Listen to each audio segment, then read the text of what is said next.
어쩜 이렇게 시간이 안 가는지 정말 버스 안에서 고인 이불 속에서 고인은 언제나 너에게 고인. Assalamualaikum warahmatullahi wabarakatuh. Hai, kembali lagi bersama saya di konten saya Ria Monika. Nah, pada kesempatan kali ini saya akan membahas tentang pemilu 2024. Nah, pada video kali ini saya akan mewawancarai salah satu orang yang ada di sekitar saya tentang pemilu atau pemula 2024. Lalu ada pemilih pemula. Siapa sih yang disebut pemilih pemula itu? Siapa yang mau tahu? Jadi yang dimaksud dengan pemilih pemula adalah warga Indonesia yang baru pertama kali ikut pemilu nasional dengan usia antara 17 sampai 21 tahun. Kalau istilah sekarang sih disebutnya generasi Z ya, yang lahirnya sekitar 98 sampai 2002. Selain yang muda-muda, ternyata ada juga pemilih pemula yang tua loh sob. Mereka adalah anggota TNI atau Polri yang baru pensiun. Soalnya kan selama masa aktif mereka nggak boleh milih biar tetap netral.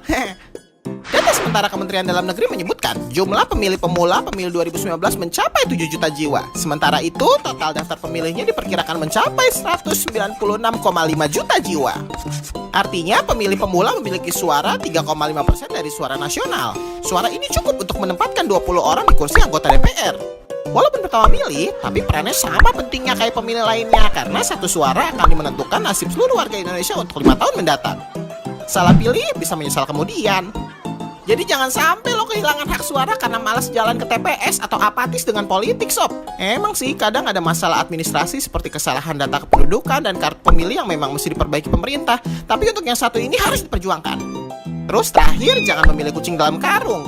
Kenali dulu siapa yang mau lo pilih. Mau pilih gebetan aja bela-belain stalking. Masa cari tahu latar belakang kandidat aja males? Nah, apa saja yang udah kamu persiapkan untuk menentukan nasib Indonesia 5 tahun yang akan datang?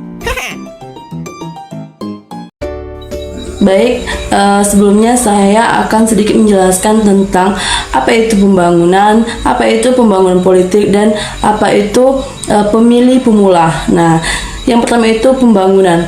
Pengertian pembangunan adalah perubahan yang bertujuan untuk meningkatkan kondisi sosial, ekonomi, politik, dan budaya negara atau masyarakat. Tujuan dari pembangunan adalah mencapai kemajuan dan kesejahteraan yang berkelanjutan bagi seluruh anggota masyarakat.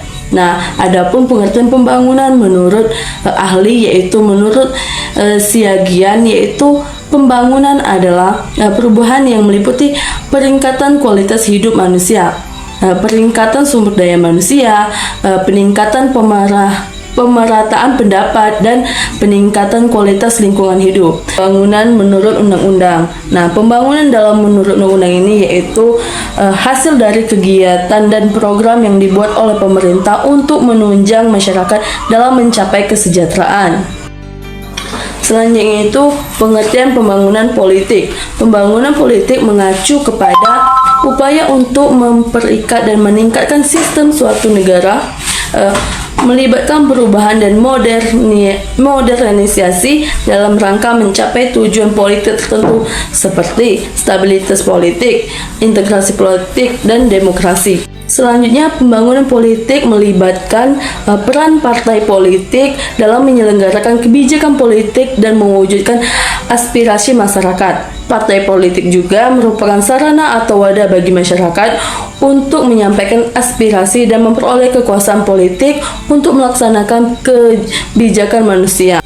Baik, selanjutnya pengertian pemilih pemula. Pemilih pemula memiliki peran penting dalam pemilihan umum karena mereka merupakan bagian dari pemilih muda. Nah, pemilih pemula ini juga dapat membantu membentuk kebijakan publik yang inklusif melalui partisipasi yang aktif.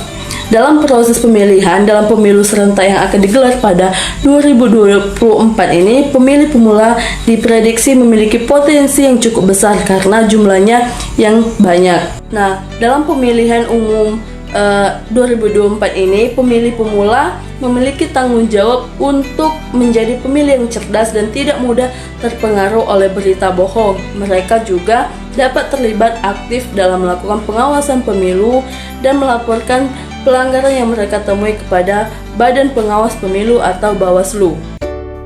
Nah, apakah teman-teman semuanya ingin tahu gimana sih tanggapan pemula tentang pemilu 2024 nantinya?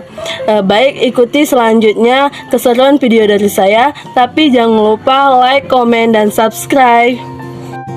Mau tahu gimana sih tanggapan pemula tentang pemilu 2024 nanti? Yuk ikutin terus keseruan video dari saya. Let's go! Oke guys, sekarang kita sudah dapat orang yang akan kita wawancarai tentang pemilu 2024 nanti. Baik, dengan Mbak siapa kalau boleh tahu?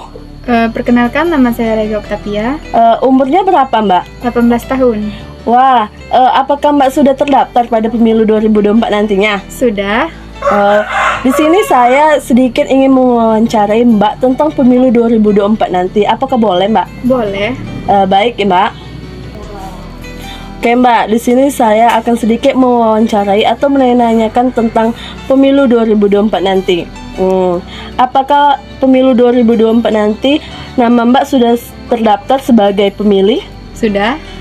Baik. Oh ya, tahu nggak sih Mbak tanggal berapa sih pemilu serentak 2024 akan dilaksanakan? Tahu, 14 Februari 2024. Oke, selanjutnya nih, kontestan apa saja yang akan dipilih pada pemilu 2024? Presiden, Wakil Presiden, DPR RI, DPD RI, DPR Provinsi, DPR Kabupaten. Wah, Mbaknya sudah tahu ya? Ya, alhamdulillah tahu. Nah, selanjutnya nih Mbak, tahu nggak sih Mbak siapa saja calon presiden dan calon wakil presiden yang maju dalam pemilu 2024 nanti? Tahu, Prabowo Gibran, Ganjar Mahfud, dan Anies Muhaimin. Oh, Mbak, ya baik. Ya. Nah, selanjutnya nih Mbak, gimana sih tanggapan Mbak tentang golput atau pemegang hak pilih tapi tidak memilih nih? Gimana sih? Menurut saya tidak setuju karena golput itu tidak mau berpartisipasi untuk memilih pemimpin yang ingin memajukan negara. Ya, baik. Gimana sih tanggapan Mbak terhadap caleg yang menyuap atau yang menyogok? Menurut saya itu tidak baik karena itu termasuk perbuatan yang curang. Oh iya. Oke. Gimana sih saran Mbak kepada calon agar mendapat simpati dari rakyat? Harus berkontribusi kepada masyarakat. Misalnya masyarakat itu lagi kesusahan kan? Iya. Nah, jadi itu tuh harus dibantu. Oh iya, begitu ya Mbak? Iya. Baik, terima kasih Mbak sebelumnya. Demikian teman-teman, itulah gambaran pemahaman pemilih pemula tentang pemilu 2024. Mari memilih dengan cermat, cerdas, dan mari kita sukseskan pemilu 2024 nantinya. Baik teman-teman, itulah tanggapan pemula tentang pemilu 2024 nanti. Baik, bila ada salah kata saya mohon maaf, kepada Tuhan saya mohon maaf pun. Saya akhiri, wassalamualaikum warahmatullahi wabarakatuh.